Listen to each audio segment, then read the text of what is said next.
loolu ci 23,5 milliards de dollars signé nañ ko moom la premier ministre moom moo ko daal di signé mu nekk loo xamante ni lu avantage la. ñaata. 23,5 milliards de dollars. liñ signé fan. des accords estimés à 23,5 milliards de dollars. ah oui loolu ci kii bi ah. d'accord. Forum Invest in Sénégal. ok 23 milliards de dollars macha allah oui loolu moom c'est une information fraîche moo tax je l'avais pas parce que man démb laa yoroon bi ñu defee estimation par rapport aux différentes institutions bancaires yi nga xamante ni pare nañ pour jàppale Sénégal c'était 7 milliards de dollars donc gis nga entre démb ak tey des engagements de 23 milliards de dollars donc 23 milliards de dollars c'est beaucoup de sous tey le plan bi nga xamante ni mooy SND bi nekk ci biir plan vision Sénégal 2050 c'est-à-dire li état du Sénégal prévoir pour mën ko investir ci loolu c'était 18 milliards pour mën a atteindre objectif yi nga xamante ne moom lañ soxla n'est-ce pas donc su fekkee ni nag yow à travers ce forum on a la nu ma koy tuddee ci engagement yooyu ben tu vois donc lii mooy njariñu forum bi parce que forum bi da ngay inviter des états invité ay particuliers yoo xamante ni ñëw yor seen alal bëgg a investir bëgg a xool yan conditions ñoo nekk ci sama kii pour loolu dina ci am ñoo xamante ni dañuy ñëw signer ay accord wala ay promesses d'accord wala ay protocole yoo xamante ni dafay nekk entre ñoom ak état am ci yoo xamante ni entre particulier le particulier donc tey boo xoolee le dernier forum bi ñu fi defoon jëm ci wàllu agriculture c'était 11 milliards pour un investissement de 500 et quelques millions la état bi investir mooy forum bi Mabouba Diagne defoon ci affaire agriculture bi xam nga 500 et quelques millions la état du Sénégal dépensé engrangé ci presque 11 milliards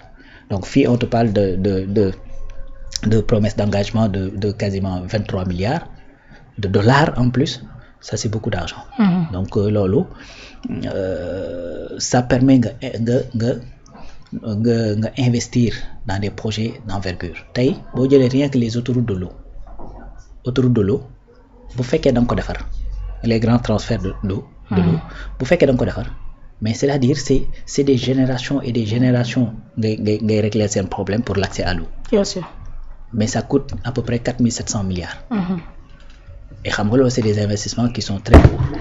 donc lu mel nii nga mën a am ay fonds d'investissement yu am doole ànd ak yow ngir nga mën a régler ces grands projets donc grands projets yooyu nekk nag loo xamante ni dafay nekk ay projets productifs tu vois rien que Arabie Saoudite gis nga seen ministre des investissements moo ñëwoon moom moo représenté woon Arabie Saoudite bi mu xëyee le lendemain engagement bi mu jël mooy un engagement ferme de accompagner Sénégal ci li nga xamante ne mooy plan de redressement bi donc encore une fois bravo aux autorités bravo à l'APIX donc mi nga xamante ne moom moo ko organisé deuxième fois ñu koy def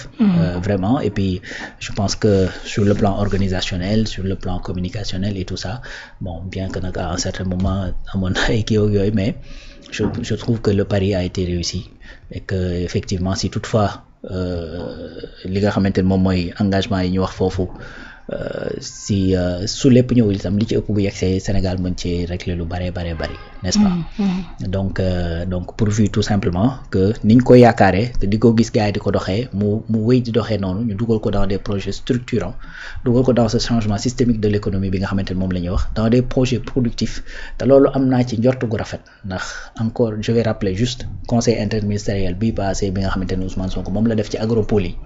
li mu leen joxoon comme instruction mooy fexe leen def le tout ba au plus tard en 2028 agropole bii di agropole sud ak agropole bii di agropole centre nañu produire quel que soit am nañ lu ko mën a transformer amuñu lu ko mën a transformer nañu produire parce que dès l'instant nga am lu ëpp li nga soxla forcément tu vas trouver des mécanismes pour mën ko écouler soit da nga koy jaay noonu brut en attendant ngay mën a am lu ko transformer et puis boo ko jaayee noonu brut sax mën na laa jox loo mën a installer loo ko transformer ëllëg bien sûr donc il faut produire et il faut prendre cet argent là bi nga xamante ne moom lañ jëlee ci loolu dugal ko dans des secteurs qui produisent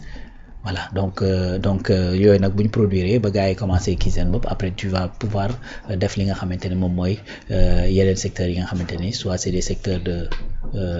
infrastructure yoo xamante ni pour wane ni réew mi mi ngi évoluer la et tout ça et puis également di nga am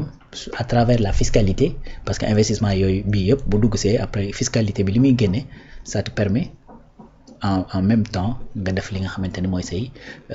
say charge jëmale ci secteur yi nga xamante ni entre guillemets c'est pas productif sur le plan financier bien sûr lu mel ni njàng mi sa santé xam nga sa habitat et cetera donc mooy les besoins sociaux de base donc loolu moo la koy mën a permettre donc loolu mooy avantage yu investissement flux capitaux yu bari yoo xamante ne dañuy daw di converger vers ce pays moo tax gis nga Ruba képp koo xamante ne da ngay toog di wax naan non waruñu woon a wax le discours de Ousmane Sonko nangam dafa exposer réew mi ci ay caaxaan dong ne c'est-à-dire dëgg mënta romb ay dëgg n'est-ce pas boo waxul dëgg rek wax ay caaxaan te caaxaan amul lu koy recommander du loi du diine du aada du suñuy cosaan du dara amul luy recommander nekk ci ay caaxaan n'est-ce pas donc dëgg bu jotee da nga koy wax te yàlla rek tax maanaam mënoo cee am même bu melee ni dans un premier temps da la indi gàllankoor ben bu ñu doxee tuuti ñu xam ne loolu nga wax rek moom mooy dëgg rek mooy mucc c'est pas pour yàlla dem ci ba wax ne bu donte dañ lay rey xam nga kon loolu du lu woyof donte dañ lay rey waxal dëgg bien sûr kon du lu simple donc loolu moom moo indi tout simplement li mooy cette nu ma koy tuddee taxaw temm ngir dox ci dëgg taxaw temm ngir dox ci lu transparent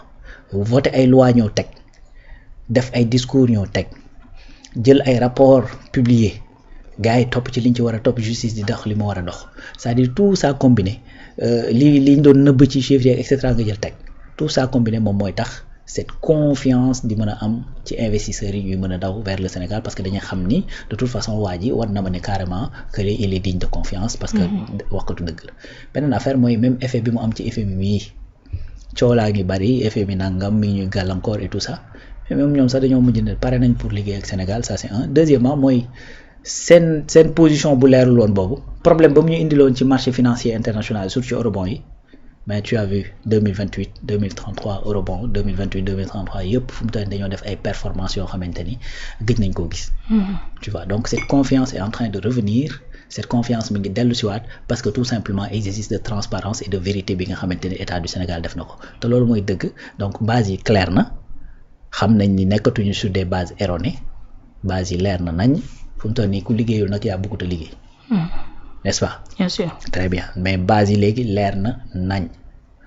te loolu mooy li nga xamante ni moom mooy avantage au Sénégal et puis on verra que ni à chaque fois que bu Sénégal defee lu mel nii les gens répondent donc li nga xamante ni moom la ñuy lever ci marché UEMOA bi wane na ko APE bi ñu njëkk a lancé Sénégal lancé wane na ko forum bi nga xamante ni def nañ ko ci agriculture la dernière fois avec Mabouba Diagne wane na ko lii également wane waat na ko on attend juste de voir effectivement décaissement yi bu ñu accès et tout ça donc après les résultats yi nga xamante ne moom lay jur d'ici quelques années non alors pour clore li nga xamante ne daal di nekk sa sujet concernant les muy fii Sénégal maanaam forum Invest in Sénégal dañ koy daal di jeexalee ak li nga xamante ni moom la premier ministre Ousmane Sonko daal di wax ni ambition bi bokk na ci fexe ba 2050 ñu daal di créer lu toll ci 13 millions d'emplois fi nga xamante ne moom daa nekk ci Sénégal. am problème baal naa ko am problème guuxal café Touba comme ni ko Insa waxee c'est que Insa guuxal café Touba Insa ak sëñ xarit ñoo may dajji foofu quoi loolu danoo baax maanaam l'ambition bu ñu sukkandikoo ci ki nga xam te ne moom le premier ministre Ousmane Sonko mooy fexe ba 2050 ñu daal di créer lu toll ci 13 millions d'emplois fi nga xam te ne moo di ci Sénégal. waaw ambition la donc mën na ko weesu mën na ko yées mais ambition la te nit nag da ngay am ambition moom laay wax sànq nit da ngay am ay naal yu rëy nit da ngay naal yu rëy maanaam nit da ngay bëri ambition. Abdoulaye Wade da doon wax ne moom dafa bëgg nit ku am ambition surtout bu dee jeune Wade mu ne moom li koy bokk na ci li koy bëggal mooy ay xale yu am ambition wër ko. mu ne nag il faut pas faire l'amalgame entre ambition ak prétention. N'est-ce pas parce que xam nga la mooy différence bi ambition ak prétention c'est-à-dire prétention mooy nga am ambition yoo xamante ne amoo ay moyens loolu mooy prétention yaa ngi dégg. mooy tey ma tëb naaw dem ci asamaan si tam leer na li yoroo li laaf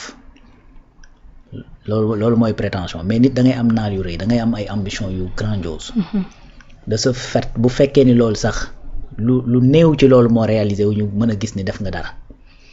Donc moo tax 13 millions d'ici 2050 ambition la donc il faut que ñu dox tout simplement jëm ci du dëgg donc li tax nag ñu dox jëm ci mooy fa alal ji war a dugg fa ña war a jàngi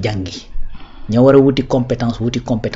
ba nga xamante ni tey bu ñu taxawee war a liggéey duñ fi nekk di tergiverser naan dama lay jàngalaat ak wala yow sa profil bi mënuma arranger. c'est que loolu la c'est que loolu pour nga mën ko def da nga koy préparer da nga koy waajal xam nga zéro chômage ça n'existe absolument nulle part dans le monde amul fu loolu exister ci àdduna bi. donc foo mënti dem di nga fa fekk ay chômage ay chômeurs États-Unis yi nii ay millions de pauvres la am ay millions n'est-ce pas donc mais par contre pour mën a jox chance ñi nga xamante ne dañu ëllëg dañ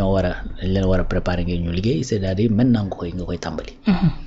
fexe ba nga xamante ne ñi fi nekk déjà te am loo xamante ne mën nañ cee jàpp ñu jàppandi ci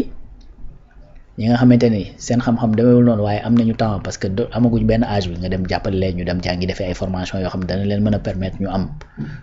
ñu capacité leen. 3FPT mi ngi koy def 50 000 bons la ñuy joxe 50 000 bons de formation c'est pas négligeable n'est-ce pas parce que 50 000 nit yu am xam-xam loolu c'est beaucoup ah loolu dul ndaw du dëgg donc da nga leen di waajal ñi nga xamante ne dañoo gën a nekk xale jàng xale yeeg yu demee noonu ñoom itam nga préparer parce que 2050 mais ñun suñu doom yi ñooy am ay 25 ans 30 ans. n'est-ce pas ñooy toll seen digg doole ñii nekk commencé actif ñii loolu c'est-à-dire li ñu war a def nag mooy fexe ba nga xamante ni ñun suñu génération ak génération yi jiitu li leen dal bañ leen a dal mooy da ngay nekk ba am 28 ans 30 ans di am sa premier job n'est-ce pas. wala nga dem ba nga xamante ni dem nga ba sawaay kéemaan la toll ci yenn âge yi di wax dugg sa troisième âge maanaam liggéey bu dëgër mosoo ko am. donc loolu pour éviter ko nag il faut tout simplement une adéquation entre demande bi nga xam entre la ressource humaine ak demande bi nga xamante ni moo am ci kii mooy l'employabilité. loolu boo ko préparer rek après par la suite mën na bañ a poser problème. beneen affaire mooy industrialisation c'est-à-dire industrie kese moo am la capacité jël maximum de personnes boo jëlee une télé ñun nous sommes dans les services. fii maanaam di nga fi gis télé boo xamante ni day diffuser ci internet bu baree ba bari 5 personnes fay ne. n'est-ce pas donc mënuñoo jël pléthore d'ailleurs les télé yi fi jël ay pléthore de personnes dañoo am problème. bien sûr tu vois donc tey benn usine nga mën a ñëw fekk usine bi par exemple taxaw ne la tey damaa soxla par exemple 500 personnes. loolu industrialisation kese ku mën kese. n'est-ce pas mais heureusement que le plan Sénégal 2050 li mu wax mooy changer de façon systémique l'économie en quoi faisant la substitution des importations par l'industrialisation. loolu la fexe ba nga xamante ni la ñuy importer au lieu ñu dem di importer matière finie ñu importer lay defar matière ba ñu soxla buñ ko indee ba importer ko ba installer ko bu ñu liggéeyati doot ñu soxlaa ci jëliwaat bitim réew. industrialisation pour mën a atteindre ces chiffres. bien sûr voilà donc loolu nag balaa nga industrialiser également balaa nga ni naam ne fa lu dëgg. donc industrialisation dafay ànd ak production moo tax liggéey bi buñ ko defee niñ ko war a defee ak niñ ko décliner nii ak niñ ko waxee man je pense que mënul jur lu dul ay bénéfices fii ak at yooyu ñu jëm. mënul jur lu dul ay résultats fii ak at yooyu ñu jëm kese dafa laaj nag une rigueur dans la gestion dafa laaj une rigueur dans la pratique laaj effectivement une rigueur dans le suivi. bien sûr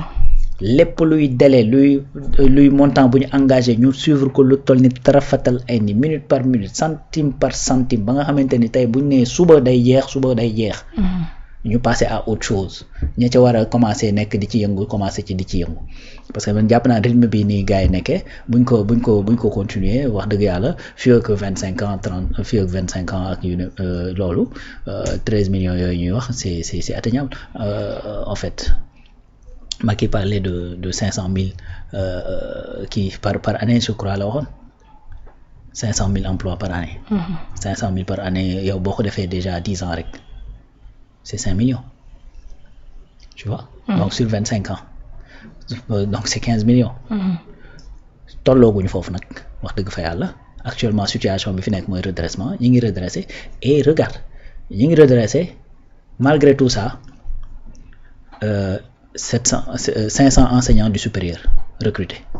200 enseignants ci li nga xamante ne mooy enseignement supérieur lu jëm ci wàllu technique ak ñoom seen muy 700 2300 yu ñu recruter fële ca Sonacos 1000 ca volontaire économie 1000 volontaires de l'agriculture. port mi ngi waaj a relancer waat li nga xamante ne moom mooy les recrutements delloo waat yenn contrat yi nga xamante ne dañ leen a arrêté woon ainsi de suite ñu ne le chômage bi reculé na 2.6 donc loolu pour man rythme boobu yow ku nekk ci ay jafe-jafe mën a reculer loo li nga xamante ne mooy chômage bi de 2.6 ben bu fekkee économie bi mi ngi relancé wu fu xam nga ni kooku. dafay yokk. dafay yokk donc loolu man je pense que c'est des indicateurs yoo xamante ne mi ngi fii te leer na daal. bien sûr te leer na. mu ngi noonu acca yéen ñi nga xamante ne yéen a ñuy door a def yéen a ngi suivre seen émission le point de l'actualité booba léegi ñu daal di def focus bu baax a baax ci li nga xamante ne moom moo di forum de l'investissement fii Sénégal 2025 bi nga xamante ne amoon na démb ak tey foofee nga xamante ne moom moo di ca CICAD ci teewaayu le président de la République Bassirou Diomaye Diakhar Faye son premier ministre ak ñenn ñoo xamante ne bokk nañ ci gouvernement bi waaye tamit ay d'autres personnes yoo xamante ne